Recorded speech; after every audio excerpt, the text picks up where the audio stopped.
Hey everyone, welcome back.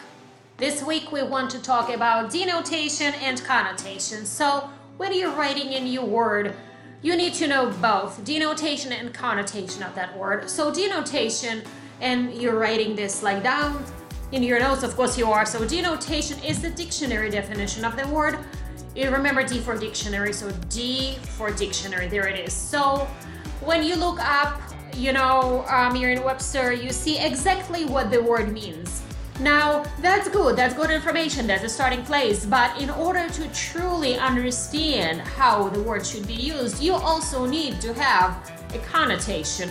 So the connotation is all of the extra ideas or feelings or associations that word evokes in people's minds. So you want to know connotatively the right word to choose for what you're trying to communicate. So oftentimes young writers are trying to impress me in class and they think that you're using the same two words over and over again, but you have to look up some synonyms, and bust up some high-level words on me if you want to impress me.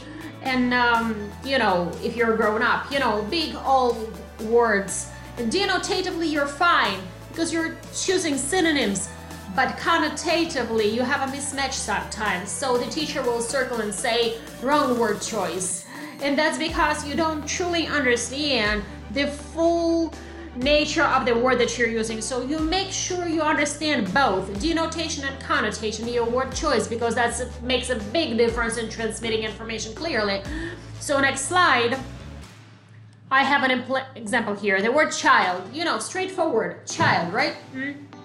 Person of some age, maybe before 18, but connotatively, there's a lot of different words that you can choose depending on what message you want to transmit to your reader. And so, a child is technically the same thing as an orphan, but one brings a lot of emotions to your writing. So if someone describes a child as a brat, that's like Dickensy, that obviously refers something about narrator's opinion of children, not very positive. Or like there are some legal connotations. I would not be teaching you and use the word minor every day, but you can swap out words. Sometimes the best word to do this is to talk about words. Use words, learn words, try words with your teachers, with your friends in the real world, and try to find out what is the best. So very simple one tonight: denotation, connotation, and a lot of associations. Know both and you are filling up your toolbox with a lot of words. So have a great night and I will see you tomorrow.